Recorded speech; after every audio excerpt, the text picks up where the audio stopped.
अस्सलाम वालेकुम क्लास 8 हम अपना चैप्टर वेक्टर्स का पार्ट 1 शुरू करने लगे हैं। ठीक है। अच्छा, ये जो आपके सामने दो पिक्चर्स हैं, इनको अगर आप देखें तो इनमें आपको ये जो सॉल्व है इसको करने में मुश्किल होगी, क्योंकि इसमें अभी आप लोग को सही से गाइड नहीं किया गया कि डायरेक्शन क्या है। ठीक है। तो अगर मैं इस पर एरोज़ बना दूँ, इससे आप क्या करेंगे, इससे आपको गाइडेंस मिल जाएगी कि आपको किस तरफ जाना है। तो ये जो मैंने एरोज़ बनाए हैं, ये बेसिकली क्या बता रहे हैं, ये हमें बता रहे हैं डायरेक्शन के बारे में। ठीक है। तो डायरेक्शन सबसे इंपॉर्टेंट चीज़ क्या है, डायरेक्शन है। ठीक है। तो कोई भी ऐसी चीज़ जो हमें डायरेक्शन बताए वो क्या कहलाती है, वेक्टर्स कहलाती है। ठीक है। अच्छा, क्वांटिटीज़ किस किस तरह की होती हैं। क्वांटिटी का मतलब होता है अमाउंट, किसी भी चीज़ की अमाउंट क्या है वो उसकी क्वांटिटी कहलाती है। दो तरह की क्वांटिटीज़ होती हैं, एक होती है स्केलर क्वांटिटी और एक होती है वेक्टर क्वांटिटी। ठीक है। स्केलर क्वांटिटीज़ क्या होती हैं, ऐसी फिजिकल क्वांटिटीज़ जो कम्प्लीटली स्पेसिफाई हों अपने मैग्नीट्यूड से और यूनिट से, वो स्केलर क्वांटिटीज़ कहलाती हैं। मैग्नीट्यूड का क्या मतलब होता है, साइज़ होता है। ठीक है। जैसे कि अगर मैं आप लोगों से कहूँ कि आप लोग राइस ख़रीद के लाएँ, तो आप लोग राइस कितने ख़रीद कर लाएंगे, 5 किलोग्राम्स। तो 5 जो है वो उसका साइज़ है, और किलोग्राम क्या है, उसका यूनिट है। ठीक है। तो ये जो राइस की जो हमने 5 किलोग्राम बताया है, ये 5 किलोग्राम क्या कहलाएगा, स्केलर क्वांटिटी कहलाएगा। एग्जाम्पल्स देख लें स्केलर क्वांटिटी की, मास, लेंथ, एरिया, ये सब इसकी क्या है, एग्जाम्पल हैं। जैसे टाइम है, तो जब भी हम किसी को टाइम बताते हैं तो हम साथ में डायरेक्शन नहीं बताते, हम सिंपल बता देते हैं कि जैसे 11:15 हो रहे हैं, तो हम साथ में डायरेक्शन नहीं बताते कि नॉर्थ में हो रहे हैं, ईस्ट में हो रहे हैं, साउथ में हो रहे हैं। ठीक है। तो हम उसकी डायरेक्शन नहीं बताते। नेक्स्ट हमारे पास क्वांटिटी है वेक्टर क्वांटिटी।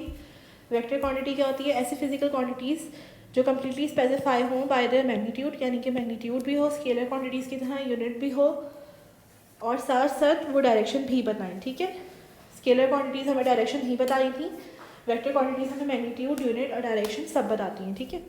तो ये हो गए हमारी वेक्टर क्वांटिटीज़, और इसकी कुछ एग्जांपल्स हैं, displacement, velocity, momentum, acceleration, force, momentum. ठीक है। ये सब क्या है, वेक्टर क्वांटिटीज़ हैं। जैसे वेट होता है, वेट क्या है, एक वेक्टर क्वांटिटी है और वो डाउनवर्ड एक्ट करता है। तो ये जो वेट बॉडी का डाउनवर्ड एक्ट करता है, इस डाउनवर्ड एक्ट करने को क्या कहेंगे कि ये जो डाउनवर्ड है ये इसकी क्या है, डायरेक्शन है। What are the differences between scalar and vector quantities, इसको अपनी कॉपीज़ में नोट करेंगे, इसका आप स्क्रीनशॉट लेना और फिर इसको अपनी कॉपीज़ में नोट करें। ये बहुत इंपॉर्टेंट डिफरेंसेस हैं पेपर पॉइंट ऑफ व्यू से। ठीक है। पहला डिफरेंस और डेफिनेशन है। दूसरा डिफरेंस क्या है, एडिशन सब्ट्रैक्शन। ठीक है। स्केलर क्वांटिटीज़ ऐसी क्वांटिटीज़ हैं जिनको हम ऐड, सब्ट्रैक्ट, मल्टीप्लाई या डिवाइड नॉर्मल अर्थमेटिक रूल से कर सकते हैं। नॉर्मल अर्थमेटिक रूल जो सिंपली हम जो मैथ्स कर रहे होते हैं वो होती है। ठीक है। और वेक्टर क्वांटिटीज़ क्या होती हैं, वेक्टर क्वांटिटीज़ होती हैं हमारे पास ऐसी क्वांटिटीज़ जो कम्प्लीटली स्पेसिफाई होती हैं, किसमें, अपने डायरेक्शन में। ठीक है। और इनको हम ऐड, सब्ट्रैक्ट और डिवाइड सिंपल अर्थमेटिक रूल से नहीं कर सकते, बल्कि इसके लिए अलग तरह के रूल्स होते हैं जिनको वेक्टर अलजेब्रा रूल्स कहा जाता है। ठीक है। थर्ड पॉइंट है रिप्रेजेंटेशन। स्केलर क्वांटिटीज़ को हम सिंपल नंबर और उसकी यूनिट के साथ लिख के रिप्रेजेंट कर सकते हैं। For example time 50 seconds. ठीक है। बट वेक्टर्स को हम रिप्रेजेंट करते हैं एक डायरेक्शनल लाइन से, जो कि एक एरो की तरह होती है, जो ये आपको दिख रही है। ठीक है। इस तरह से रिप्रेजेंट करते हैं। फोर्थ पॉइंट है एग्जाम्पल्स का। अच्छा, वेक्टर को किस तरह से रिप्रेजेंट किया जाता है, वेक्टर को हम रिप्रेजेंट करते हैं एरोज़ की तरह, जो किस डायरेक्शन में होते हैं, जो वेक्टर जो भी होगा, फोर्स फॉर एग्जांपल, उसकी डायरेक्शन के पैरेलल होंगे वो एरो। ठीक है।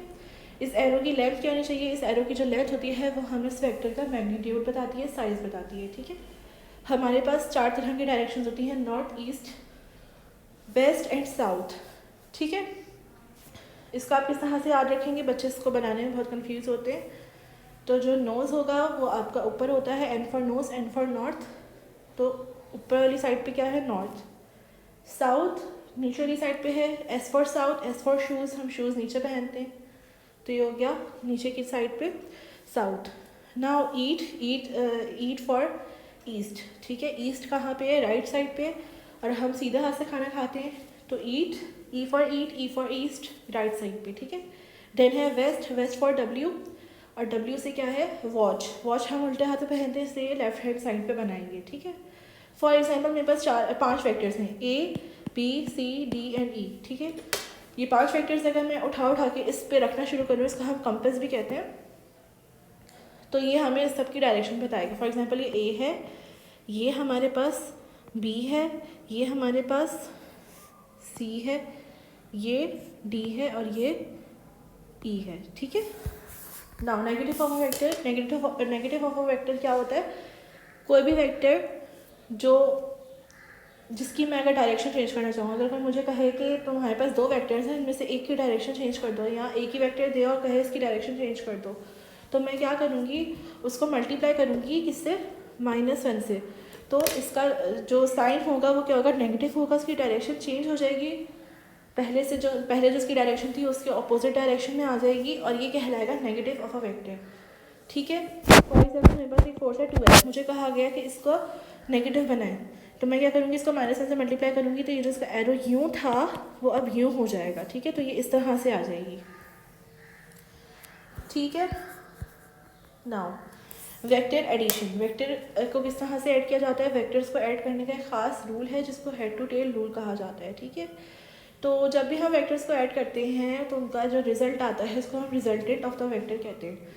अब ये जो रिजल्टेंट ऑफ द वेक्टर है, इसका जो इफेक्ट होता है वो सेम होता है जितने वेक्टर्स कंबाइन होते हैं, यानी कि अगर दो वेक्टर्स में ऐड करूँ उनका इफेक्ट और जिनका रिजल्ट है उसका इफेक्ट सेम होगा, ठीक है।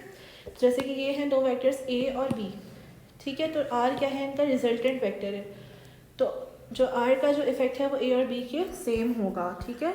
जब जिस तरह से हम वेक्टर्स को ऐड करते हैं उसे हेड टू टेल रूल कहा जाता है, ठीक है। जैसे मेरे पास ये दो वेक्टर्स हैं ए एंड बी, ठीक है। मैं इनको किस तरह से ऐड करूँगी?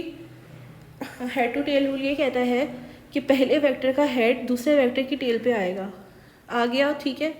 और इस तरह से ये सारे वेक्टर्स ज्वाइन होंगे कि पहले वेक्टर का हेड दूसरे वेक्टर की टेल पर आएगा, और रिजल्टेंट फिर किस तरह से निकलेगा कि मैं रिजल्टेंट इस तरह से बनाऊंगी कि फर्स्ट वेक्टर की टेल से रिजल्टेंट की टेल ज्वाइन हो, और लास्ट वेक्टर की हेड से रिजल्टेंट का हेड ज्वाइन हो, ठीक है। इस लाइन को ड्रॉ करेंगे तो हमारे पास रिजल्टेंट आएगा। सेम इस तरह की एग्जांपल है, इसको आप खुद से करने की कोशिश करें, ठीक है।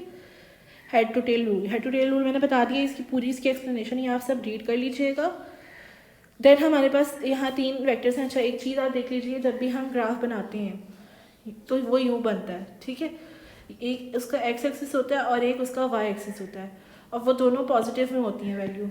बट इसकी पूरी जो कहानी है वो इस तरह से कि यही एक्स एक्सिस जब यूँ मूव करता है तो वो नेगेटिव में चला जाता है, और वाई एक्सिस जब यूँ आता है तो वो नेगेटिव में चला जाता है, ठीक है। तो ये इस तरह से होता है। इसी तरीके से जब ये हम लोग ग्राफ यूँ बनाते हैं तो यहाँ पॉजिटिव एक्सिस होता है और यहाँ पॉजिटिव वाई एक्सिस होता है, ठीक है। इसकी अगर मैं यूँ चली जाऊँगी नेगेटिव हो जाएगा, और अगर इस पॉजिटिव की मैं यूँ चली जाऊँगी तो ये नेगेटिव वाई हो जाएगा, ठीक है। जैसे मेरे पास ये तीन वेक्टर्स हैं, मैंने इनको ऐड किया तो ये जो वाइट है ये इसका क्या है? रिजल्टेंट वेक्टर है, ठीक है। Okay, now the next topic is subtraction of a vector. Subtraction किस तरह से होगी वेक्टर की? सब्ट्रैक्शन होती है इस तरह से कि दो वेक्टर्स हैं और एक की डायरेक्शन हम चेंज कर देते हैं बाय मल्टीप्लाइंग इट बाय -1, ठीक है। सब्ट्रैक्शन हम इस तरह से करते हैं कि एक वेक्टर है और दूसरे वेक्टर की हम डायरेक्शन चेंज करते हैं बाय मल्टीप्लाइंग इट बाय -1, ठीक है। इस तरह से करते हैं। जैसे कि मेरे पास दो वेक्टर्स हैं ए एंड बी, ठीक है। इनको मैं क्या करूँगी, कर दूँगी, इनमें से बी की जो है मैं डायरेक्शन चेंज कर दूँगी, किस तरह से? -1 से मल्टीप्लाई करके, ठीक है। मैंने इसको -1 से मल्टीप्लाई किया तो जो डायरेक्शन बी की यूँ थी वो अब क्या हो गई है? यूँ हो गई है, जैसे कि आप ये देख सकते हैं, ठीक है। इनको मैंने ऐड कर दिया तो ये रेड वाला जो है इसका रिजल्टेंट आ गया, ठीक है। इसको लिखेंगे किस तरह से? इस तरह से लिखेंगे, ठीक है। Okay, trigonometric ratio. ट्रिग्नोमेट्री क्या है? ट्रिग्नोमेट्री मैथ्स की एक बहुत इंपॉर्टेंट ब्रांच है जो किससे डील करती है? रेशोज से डील करती है, ठीक है। अब ये जो रेशोज़ होते हैं ये हमें बहुत हेल्प करते हैं, जैसे कि केमिस्ट्री की ब्रांचेस होती हैं, फिजिक्स की ब्रांचेस होती हैं, इसी तरीके से मैथ्स की भी ब्रांचेस होती हैं, जिसमें से ट्रिग्नोमेट्री एक ब्रांच है। और ये किससे डील करती है? इसके कुछ रेशोज़ होते हैं जिसकी वजह से क्या होता है कि हम बहुत सी फिजिक्स और मैथ्स की प्रॉब्लम को सॉल्व करते हैं, ठीक है। ये देखें, जैसे ये मेरे पास एक राइट एंगल ट्राइंगल, ठीक है। अब इसकी तीन चीज़ें इंपॉर्टेंट हैं। पहली है परपेंडिकुलर, दूसरी है हाइपोटेन्यूज और तीसरी है बेस, ठीक है। और एक चीज़ इसमें होती है एंगल थीटा और एक चीज़ होती है राइट एंगल, ठीक है। हमेशा राइट एंगल ट्राइंगल होना ज़रूरी है इन ट्रिग्नोमेट्रिक रेशोज़ के लिए, ठीक है। अच्छा, परपेंडिकुलर क्या होता है? The line on which this right angle is formed is known as perpendicular. What is hypotenuse? Hypotenuse is the line segment that is adjacent to the perpendicular. Adjacent मतलब opposite. Hypotenuse एक ऐसी side है जो perpendicular के सामने 90 degree के सामने हो, वो hypotenuse कहलाती है. And what is base? Base is basically a line segment on which the two angle relies. यानी कि right angle and the theta, ये दोनों क्या है? बेस के ऊपर हैं, ठीक है। यानी कि बेस हमेशा ऐसी लाइन होती है जिस पे दो एंगल्स होते हैं, ये दो से ज़्यादा भी हो सकते हैं, ठीक है। अब इसके रेशियोज हैं sine theta, cos theta and tan theta, ठीक है। Sine theta is equals to perpendicular upon hypotenuse, cos theta is equals to base upon hypotenuse and tan theta is equals to perpendicular upon base, ठीक है।